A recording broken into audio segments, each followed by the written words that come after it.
एक चिंगारी किसी भी बड़े से बड़े घर को जला करके राख कर सकती है। नमस्कार, मैं हूं सुशील तिवारी, आप देख रहे हैं एक सहारा न्यूज। दोस्तों, एक कहावत है कि एक चिंगारी जो है बड़े से बड़े घर को जला करके राख कर सकती है।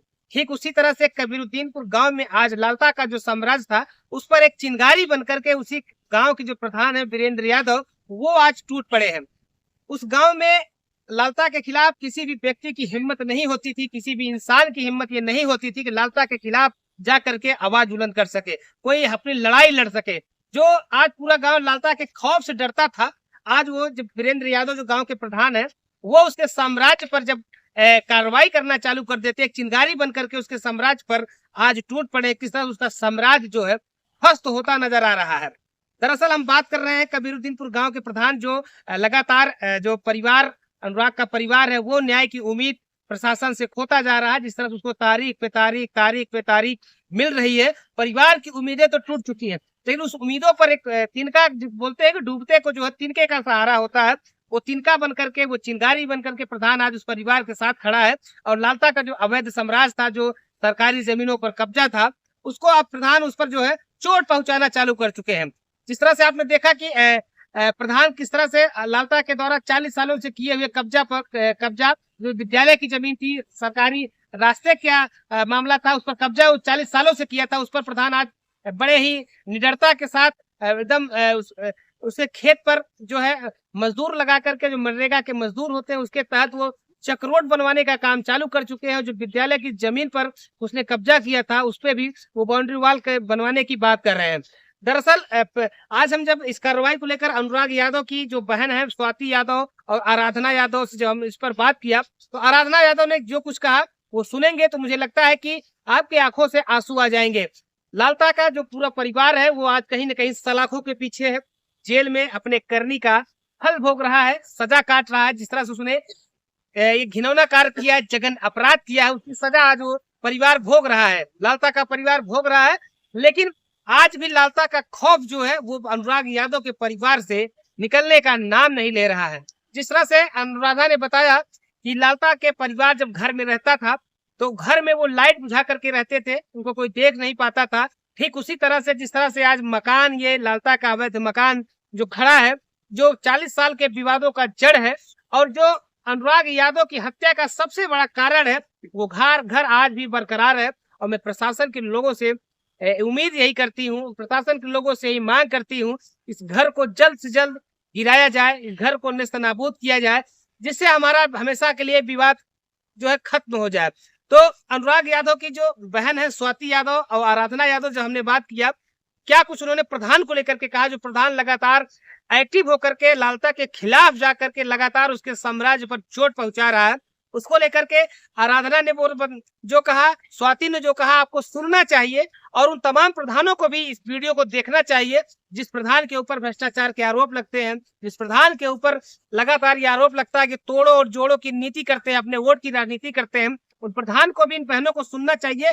किस तरह से प्रधान जो है उसे जो सबसे बड़ा बाहुबली माना जाता था, जो सबसे बड़ा धनबली माना जाता था, लालता यादव, उसके खिलाफ जाकर के जो गांव का कहा जाए, जिस तरह से अभी तक हमने पूरे प्रक्रिया को देखा, पूरे माहौल को समझा, तो यही लगता है कि गांव का सबसे बड़ा बाहुबली आदमी, सबसे बड़ा जो कहा जाए कि लालता यादव ही था, जिससे लोग डरते थे, जिससे गांव में लोगों का खौफ था, लोग डरते थे। लालता के खिलाफ किसी में हिम्मत नहीं होती थी कि वो जाकर के आवाज उठा दे, लालता के खिलाफ कोई कार्रवाई की मांग कर ले, क्योंकि इसका सबसे बड़ा उदाहरण जो है वो यही है कि लालता ने अपने आसपास के लगभग 18 घरों पर, 18 परिवारों पर मुकदमा करके रखा था, उनकी जमीनों को हड़प करके रखा था।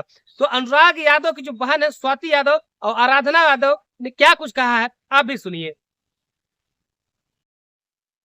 कार्रवाई प्रधान द्वारा कराई जा रही है, जो उसने जमीन कब्जा की थी उस पर चकमार का निर्माण करा जा रहा है, कैसे देखते हो आप इसे? पहली बात तो ये है कि जो मतलब जबरदस्ती कब्जा किए थे, वो एक तरह से वो मतलब लोगों के लिए रास्ते की भी प्रॉब्लम हो रही थी, तो उसका सलूशन निकल गया।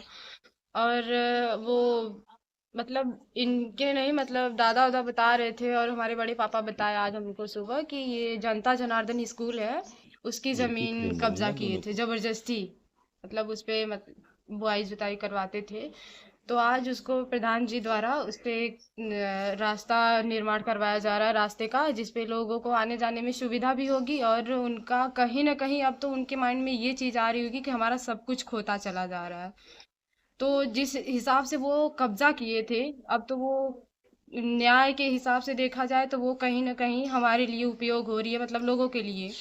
तो हमें खुशी मिल रही है कि प्रधान जी कुछ ना कुछ तो कर रहे हैं, और मैं सभी का आभार व्यक्त करती हूँ, आप सभी का, और जितने भी लोग हमारे साथ हैं। और मैं राजस्व विभाग से भी रिक्वेस्ट करना चाहती हूँ कि हमें ये तारीख पे तारीख न दिखाएं, सबकी निगाहें बस उन्हीं पे टिकी हुई हैं, जल्द से जल्द फैसला कर दें। जो ये मकान जो अभी खड़ा है, जी इसको बिल्कुल। इस पे कार्रवाई होनी चाहिए। जी, इस पे कार्रवाई होनी चाहिए, क्योंकि जो जड़ की मुख्य भूमि है वो तो अभी तक है, विवाद की जो जड़ है वो अभी तक खड़ी है। तो हम चाहते हैं कि कितनी, मतलब 3 महीने बीत गए, अभी भी कोई कार्रवाई नजर नहीं आ रही, हमको बस तारीख पे तारीख दिखाए जा रहे हैं। और लोगों का कहना था कि 26 जनवरी बीत जाएगी तो कार्रवाई होगी, लेकिन 26 जनवरी बीत गई, आज 27 जनवरी है। अगर 30 तारीख के अंदर कुछ कार्रवाई हो जाए तो हमें संतुष्टि मिलेगी कि हाँ, हमारी बात को भी लोग मायने रख रहे हैं।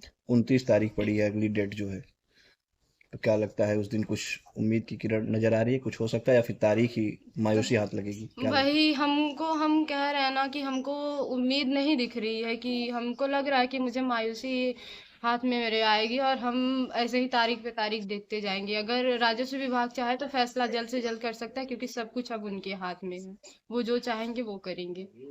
हम क्या कर सकते हैं, हम बस आपको कह सकते हैं।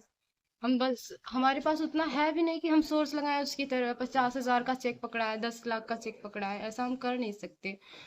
और ये जो हमें तारीख पे तारीख दिखा रहे हैं, ये उनके मन में क्या चल रहा है क्या नहीं। इतना बड़ा कांड हो गया, अब तक तो फैसला हो जाना चाहिए।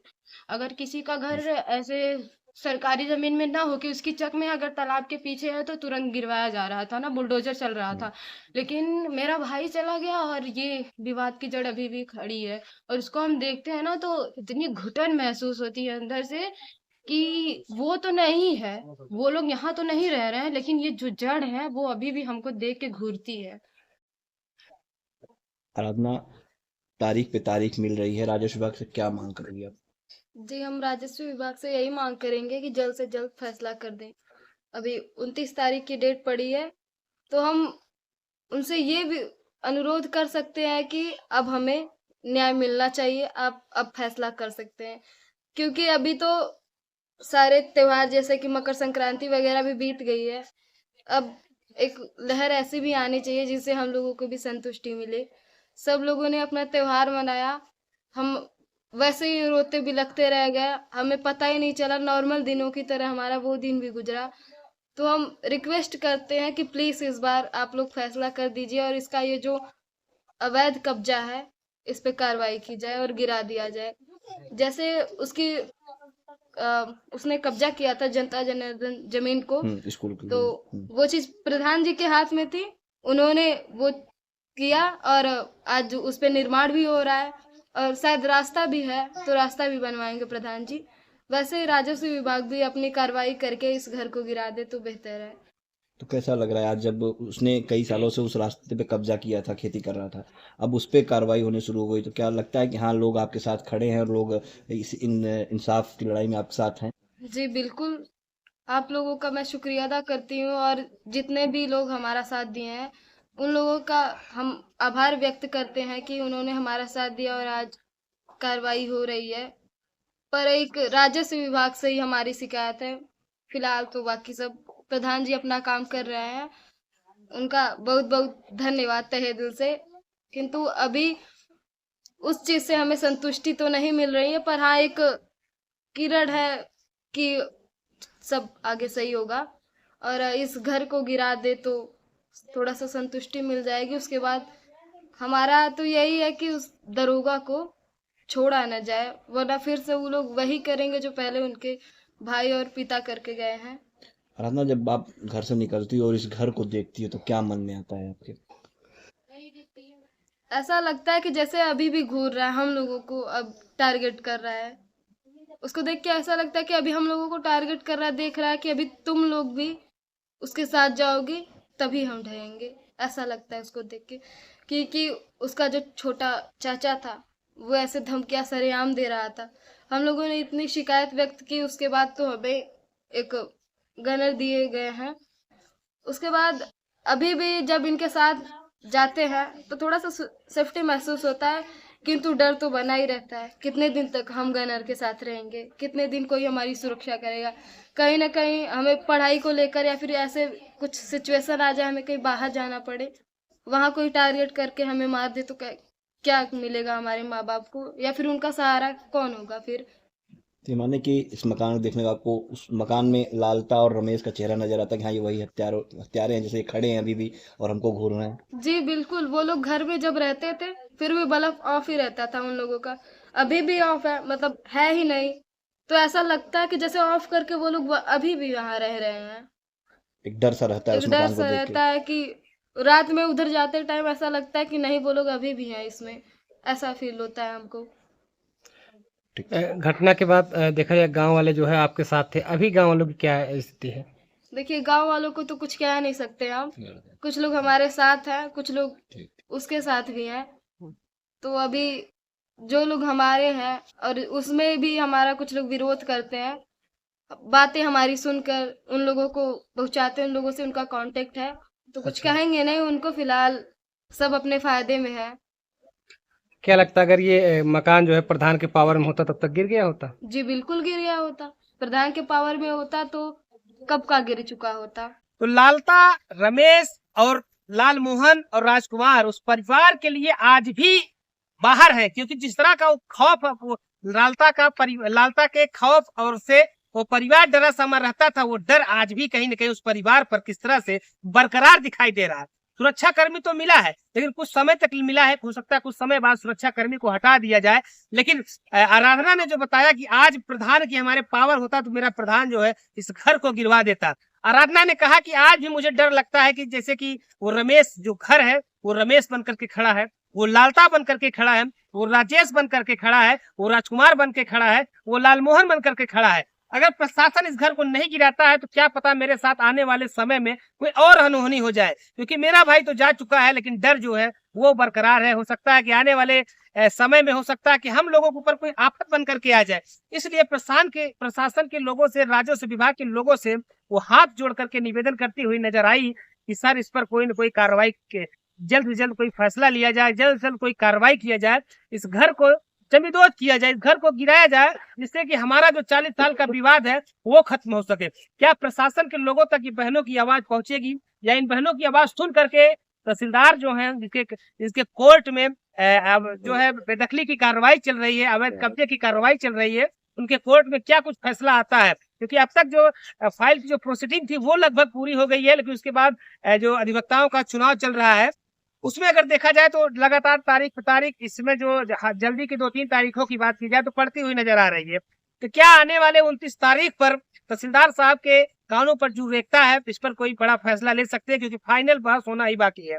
तो अनुराग का जो परिवार है अपने प्रधान से तो खुश है, लेकिन अभी भी कहीं न कहीं उसको ये उम्मीद है कि प्रशासन जो कार्रवाई करना है घर पर, वो प्रशासन कार्रवाई करेगा और इस घर को गिराएगा, और जो है हमारा परिवार, अनुराग का परिवार और हम लोग जो है चैन की नींद सो सकेंगे। क्योंकि जब तक ये घर खड़ा है उनका जो खतरा है वो बरकरार है, और वो विवाद का जड़ जो है वो कहीं न कहीं आने वाले समय में और भी बढ़ सकता है। जिस तरह से आज अनुराग की मौत के बाद लालता का परिवार पूरा बिखर गया है, महिलाएं कहाँ हैं किसी को कुछ पता नहीं, और उसके घर के जो सारे मर्द हैं वो सलाखों के पीछे हैं। अगर वो छूटते हैं तो क्या वो चैन की सांस लेंगे, ये भी एक बड़ा सवाल है। अगर प्रशासन इस घर को जमींदोज कर देता है तो अनुराग यादव के जो परिवार का जो विवाद है वो हमेशा हमेशा के लिए खत्म हो जाएगा।